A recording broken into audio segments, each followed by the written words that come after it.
আমি সুমাইয়া শাইনা ইডেন মহিলা কলেজে 4th ইয়ার শেষ করেছি। আপনারা জানেন যে গতকাল সন্ধ্যা থেকে মধ্যরাতের পরে পর্যন্ত যে সংঘর্ষের ঘটনা ঘটেছে, সেই ঘটনায় আমাদের কারোই কাম্য ছিল না। আপনারা জানেন যে জুলাই অভ্যুত্থানে 7 কলেজ, ঢাকা বিশ্ববিদ্যালয় সহ বাংলাদেশের সকল শিক্ষা প্রতিষ্ঠান কাঁধে কাঁধ মিলিয়ে লড়াই করেছে।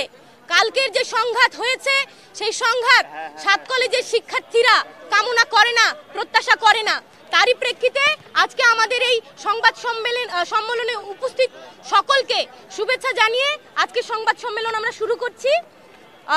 আমি পড়ছি প্রেস রিলিজ। আমাদের 6 দফা দাবিসমূহ গতকাল 6/1/2025 সন্ধ্যা থেকে মধ্যরাত পর্যন্ত নিউ মার্কেট এলাকায় সংঘর্ষের প্রেক্ষিতে 7 কলেজ শিক্ষার্থীদের সংবাদ সম্মেলন।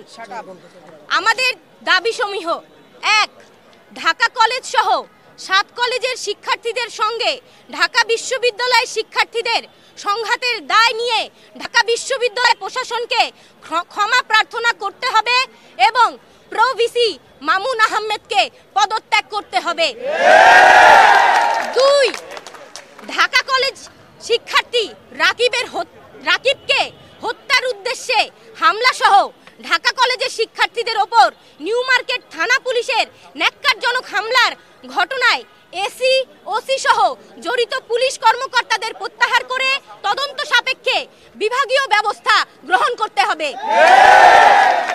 3.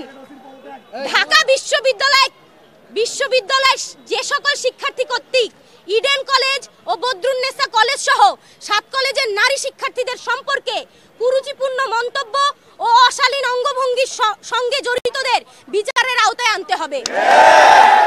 4.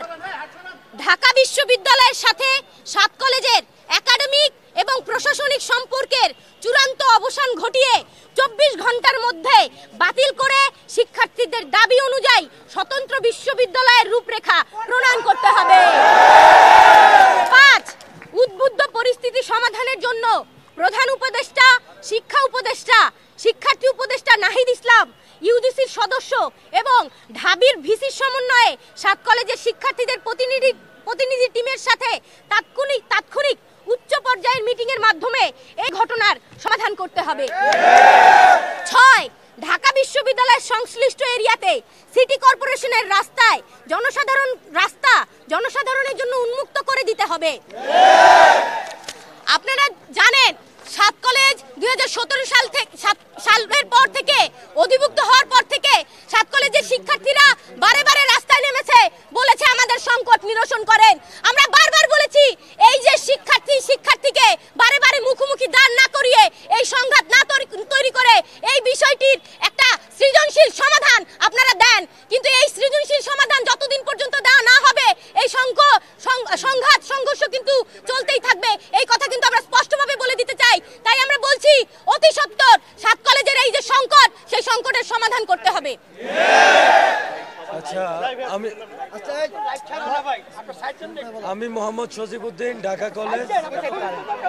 আমাদের যে 24 ঘন্টা সময় দিয়েছে সেটা একটু আমরা সংশোধন করলাম, সেটা হচ্ছে 4 ঘন্টা হবে।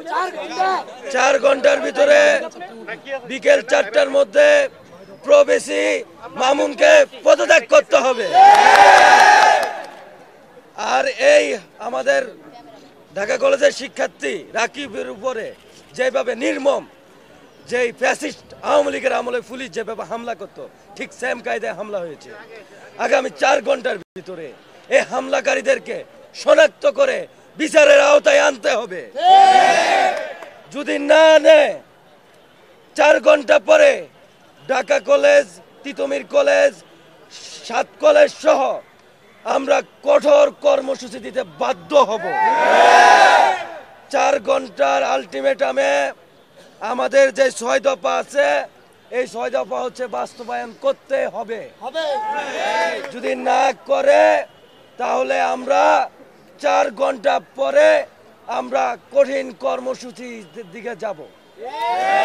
আমরা 4 দিন, 5 দিন কিংবা 24 ঘন্টা বেঁধে দেব না। আর কারণ যখন বৈষম্য সাত কলেজে যে সংকটের বিরুদ্ধে যখন আমরা দাঁড়িয়েছি, তখন ঢাকা বিশ্ববিদ্যালয়ের প্রশাসন আমাদের উপরে লাঞ্ছনা, বঞ্চনা, বিভিন্নভাবে হ্যায় প্রতিপন্ন করে আমাদেরকে আরো ড্যামেজ করার চেষ্টা করেছে।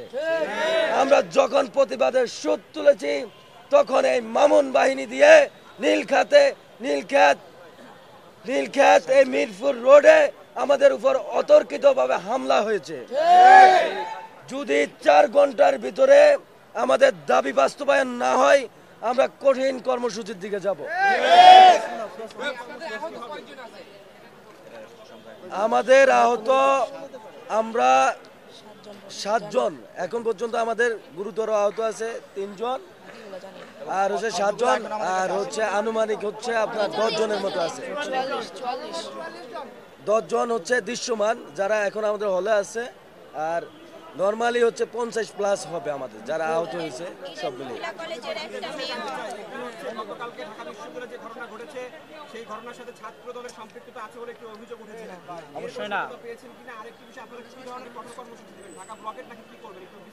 আমাদের গত আপনার প্রথম কোশ্চেনটা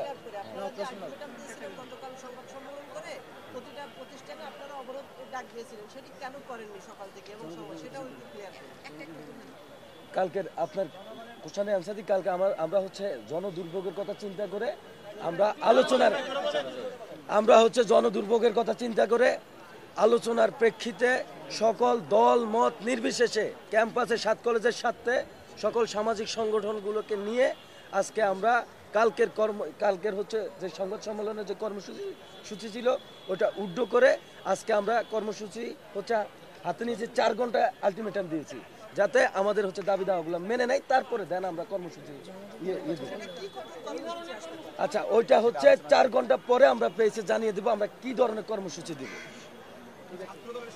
আচ্ছা, ছাত্রদলের যে বিষয়টা যখন একটা মুভ ক্রিয়েট হয়ে গেছে, এখন এখানে কি ছাত্রদল ছিল নাকি ছাত্র শিবির ছিল ওইটা দেখার বিষয় ছিল না, বা আমরা খুঁজে বের করতে পারি নাই।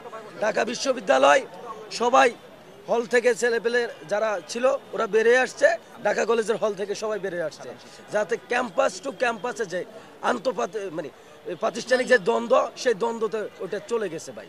এখানে রাজনৈতিক কোনো ইস্যু ছিল না। পুলিশের ভূমিকা ছিল যখন আপনার নীলক্ষেত থেকে দাওয়া পাল্টা দেওয়া শুরু হয়েছে, তখন আমি নিজেই মহসিন ভাইকে কল দিয়েছি থানায়, আপনি দুদিকেই ছত্রভঙ্গ করে দেন। কিন্তু পুলিশ কি করছে, ঢাকা বিশ্ববিদ্যালয়ের শিক্ষার্থীদেরকে পিছনে নিয়ে প্রটোকল দিয়ে আমাদের উপর টিএসএল তারপর যখন আমাদের ইডেনের বোনেরা যখন বেরোয় আসছে, তখন নীলক্ষেতে ঢাকা বিশ্ববিদ্যালয়ের শিক্ষার্থীরা তাদের প্রতি হচ্ছে কুরুচি মন্তব্য দিয়ে হচ্ছে কি ইট পাটকেলও মারছে, ইভেন হচ্ছে কি তারা হচ্ছে কি কুরুচি মূলক হচ্ছে কি মন্তব্য দিয়েছে।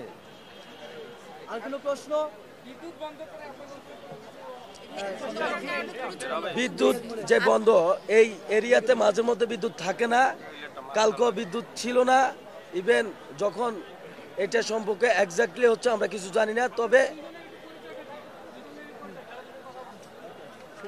আমি হচ্ছে মোহাম্মদ সজিবউদ্দিন, ঢাকা কলেজ। আমি সুমাইয়া আক্তার, ইডেন মহিলা কলেজ। দেখুন, কালকে যখন আমরা দেখলাম যে ঢাকা কলেজের শিক্ষার্থীরা নেমে এসেছে, তাদের উপরে ঢাকা বিশ্ববিদ্যালয়ের শিক্ষার্থীরা অতর্কিতভাবে হামলা করেছে, তারপরে কিন্তু ইডেন কলেজের সকল মেয়েরা রাস্তায় নেমে এসেছিল এবং এর প্রতিবাদে তারা কথা বলতে শুরু করে। কিন্তু আমরা সেখানেও দেখেছি যে পুলিশ, বিজিবি পরবর্তীতে কিন্তু সেখানে টিয়ারশেল নিক্ষেপ করেছে, আমাদের অনেক মেয়ে শিক্ষার্থী কিন্তু আহত হয়েছে, আঘাতপ্রাপ্ত হয়েছে।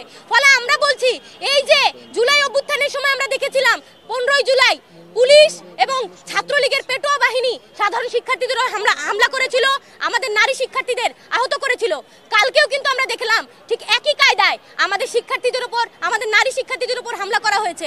আবার অন্যদিকে আমরা দেখছি যে ঢাকা বিশ্ববিদ্যালয়ে কিছু শিক্ষার্থী যারা এই আন্দোলনকে প্রশ্নবিদ্ধ করতে রাস্তায় নেমেছিল, উস্কানিতে পড়ে রাস্তায় নেমেছিল, তারা আমাদের নারী শিক্ষার্থীদের নিয়ে নানান ধরনের অঙ্গভঙ্গি করেছে, নানান উস্কানিমূলক কর্মকাণ্ড করেছে। এর আমরা তীব্র নিন্দা জানাই এবং এই যে সকল শিক্ষার্থী এই কর্মকাণ্ডের সাথে জড়িত ছিল তাদের আমরা দৃষ্টান্তমূলক শাস্তির দাবি করছি।